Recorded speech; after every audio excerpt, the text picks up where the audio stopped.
Okay, guys. All right. Um, just by way of starting my name is Miss Becky. I have ADHD and I'm unmedicated, and I am sorry for that. I am. But it's early in the morning, and I want to get this out to you guys because it's so exciting. I'm so excited. This video is for people who are using Zoom as their platform. You don't have to use Zoom as your platform all the time. Please know that. If you're using Skype or you're using FaceTime or whatever, and that works for you, please use that. If you are using Zoom, though, I made a discovery yesterday. I'm so excited. I really, really needed to make this discovery. So I found out that you can actually do this. This is very cool. I'm going to jump right into explaining how this works. If you have done anything with Zoom, you know that at the bottom of the host screen, or depending on how you set up your meeting settings, everybody can share a screen.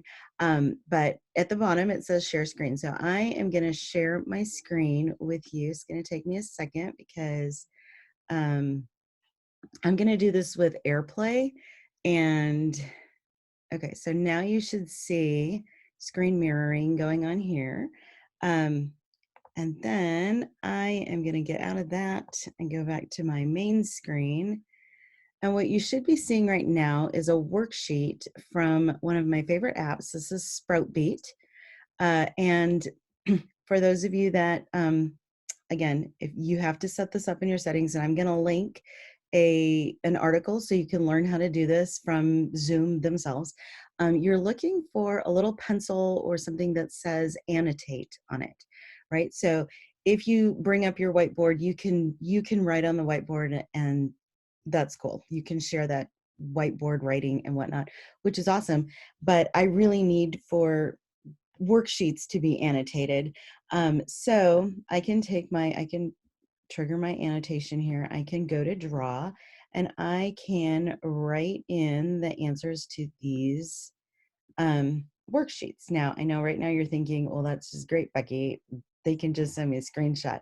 That's true. They can. However, they can also trigger annotate on their side and answer these questions. So the way I intend to use this in my classes is to pull the worksheet up and hover or circle with my mouse which one I want my students to answer.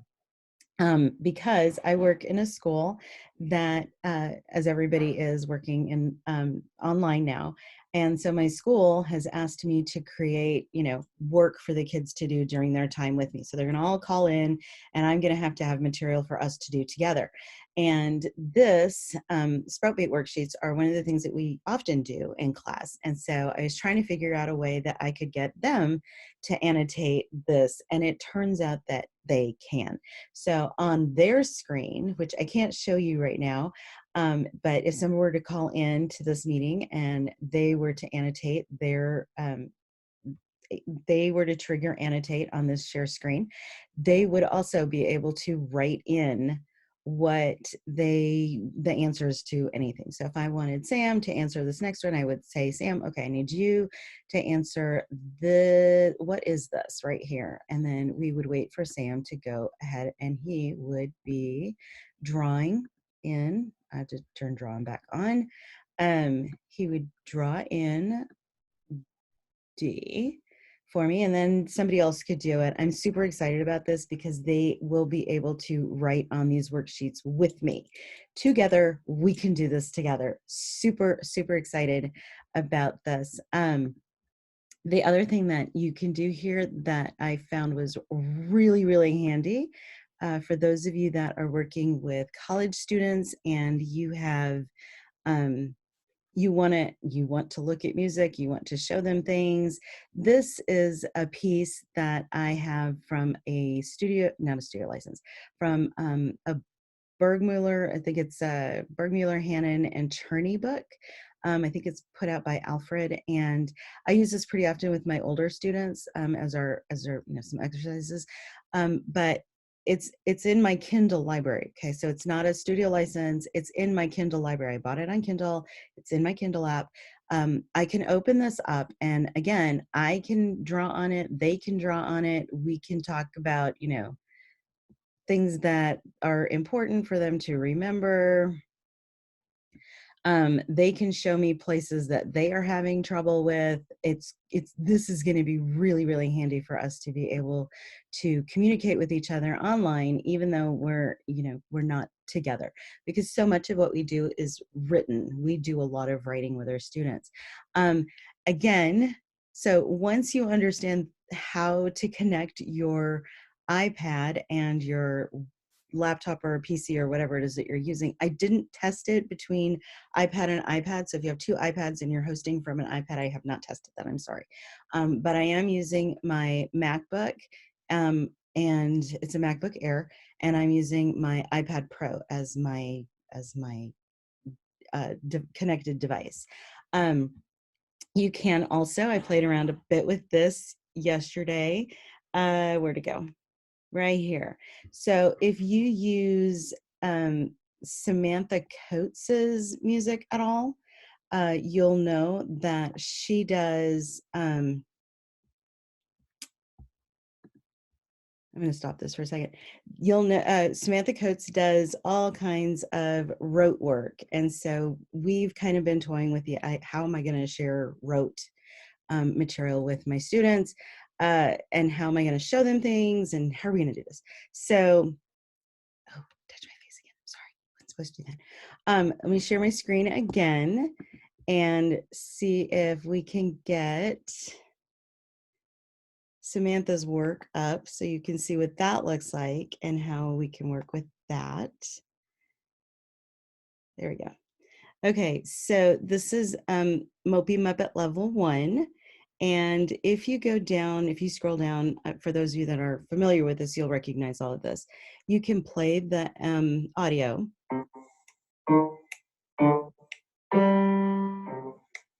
And still show the music.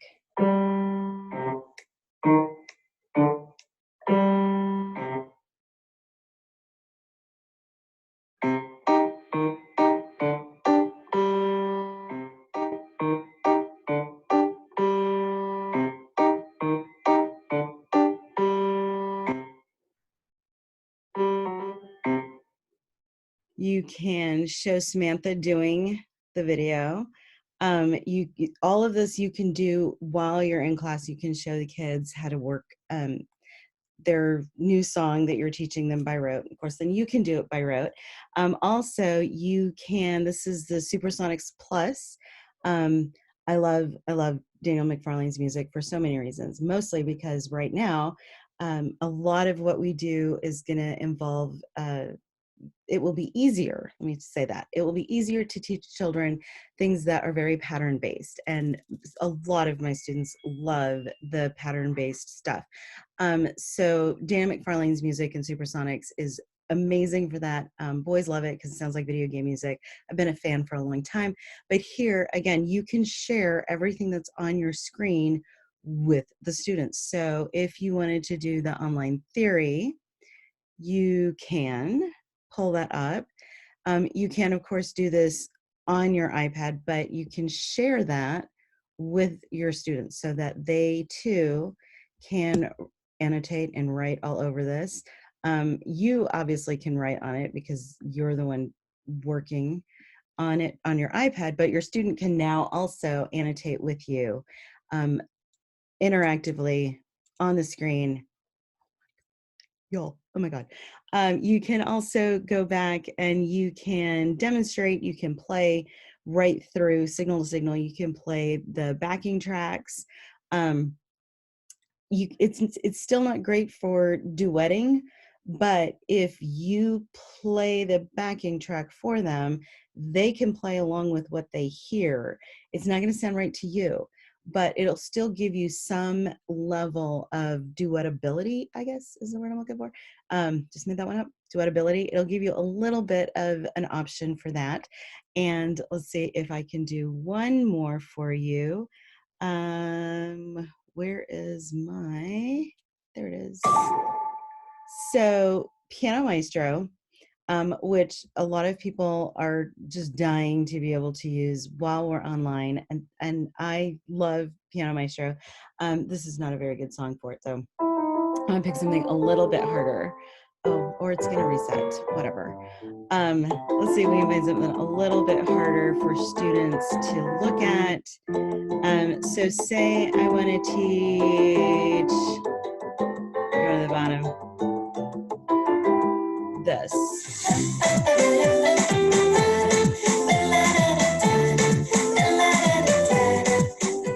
I'm going to go ahead and hit play. And I just want to trigger this, okay? Because they can't play with me and I can't play with them, and I can't hear they can play it when it starts scrolling across the screen, they can play it. It's going to be off. So we're not trying to do that. But what we are trying to do is we are trying to show them things sort of like in learn mode, because your students don't always need to do all of learn mode, and you just want to like show them some of the things. So you would pause it and you can go through and you can circle rhythms in the, why did it stop? Haha. All right, let me try again. I'm gonna stop sharing my screen. I'm gonna share my screen again because my internet's not keeping up with what I'm doing, because I'm switching between all of the things. Y'all won't have this problem. I hope you won't have this problem. But let me go back to my screen mirroring, share screen here. You also don't have this problem if you connect via a cable, which I'm going to talk about here in a second. Okay, there we go. So here you can see the screen that I was sharing. And I can circle with my little annotate pencil. I can circle things, I can point out things, I can say, okay, here's your forefinger, we're gonna put that on this spot right here. Notice that this is high C, it's not middle C, so let's make sure we're in the right place, people. You can scroll through this slowly and talk your student through this, much like you would when they are there in person. Super important for you to be able to communicate. I'm so thrilled that you can actually have so much flexibility with the apps that you use on your iPad and transferring them over to your Zoom platform and being able to use them interactively with your students in your lessons. So important. So I'm going to stop sharing because I hope that you get the idea. Mostly I was super, oh, no, there's one more. I got to show you one more. Hopefully this will work. I got to find it though. What did I do with it? Let's try this one. Tune Train. I love Tune Train because one of the things that working with dyslexic and ADHD kids, which I do in my job, which is why we are here, is they have a hard time hearing high, middle, and low. And so I like to use Tune Train for this because I'm going to be able to say to individual students, Sam, you're going to start us. Do we start high, middle, or low? And Sam will say, I'm going to start low. And he can either annotate this and he can draw me the pattern that he wants me to do. And then I will make that pattern happen on my, whoops, I will make that pattern happen on my screen on my iPad. Now this is his composition, not mine. And then when we get to the end of the song,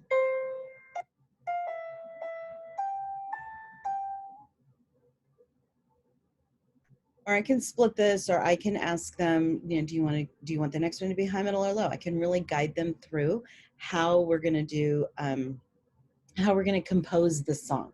And I'm super excited about being able to do this with them, because a lot of my kids really have a hard time listening and hearing the differences between high and low. This will give me some options to be able to teach that. Okay, so now I'm done with showing you all of the amazing, awesome, and coolness that is happening here.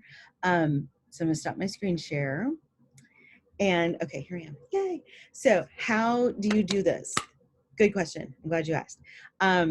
So the share screen button is at the bottom of the Zoom thing. And again, you kind of have to play around with the platform a little bit, because sometimes it's at the top, sometimes it's the bottom. It really kind of depends on how you set it up. At the moment, I have a I have this. I'm just going to pull it out, and I'm so embarrassed, but whatever.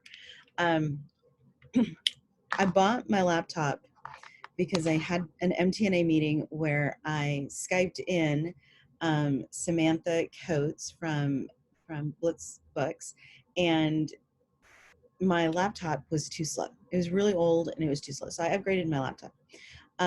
And because I only use my laptop really, because I do everything on my iPad, I only use my laptop for streaming stuff. So I just bought this really cheap little USB hub that plugs into my laptop. Big mistake. Don't ever do that. Just don't do that, because what I'm finding is I can't trigger the connection, the wired connection between my iPad and my laptop easily with this, because I think mostly because it's non-powered. So I need something that is powered. I ordered a new one on Amazon. I don't know when it's going to get here, but I ordered a new one. If you have a PC laptop, you can plug directly into it. So I tested this with my friend Donna. She can plug this into her PC and then plug this into her laptop and share into her iPad and share her screen. If you have a decent hub, you can plug this into your hub and plug into your laptop and then into your iPad. And then when you go to share screen, it will give you a screen that says share via iPlay, AirPlay, or share via wired connection. Always safer to use the wired connection. Just always, as a general rule, always safer to use the wired connection. But what I was doing with you guys was using AirPlay, and it's not as reliable and it does freeze because internet. But you can get out and get back in and get out and get back in however many times you need to, and it will restart every single time. So, y'all, we have more options than we even imagined we had before. I am so excited to bring this to you. I will say one more thing. I cannot trigger the share screen with my iPad from Safari. I can only do it from my browser in Chrome. So keep that in mind. If you have plugged everything in and it's not working, you're not seeing your iPad show up as an option, try a different browser, okay? Try a different browser. Y'all, fought with this all day yesterday for like hours, for like, I don't know. I did this for 8 hours yesterday. And I bugged all my friends, and I'm so grateful. Big shout outs of thanks to Eck and Donna and Christine and Melody and Lizbeth and Gloria, who all just kind of helped me out with this yesterday. It was so great that they were able to take some time to work with me and to kind of try things out. It totally works. And they were able to trigger the annotate on their side, and we were all doing the same worksheets together and writing messages to each other on the screen of the worksheet that I had up. It was amazing. So check it out, try it, practice a little bit with it. If you guys need to call your friends, call a friend and practice a little bit, but good luck. And again, so excited. We can share our screens, like legit share our screens with interaction from our students. So have fun. I will talk to you guys later. Bye.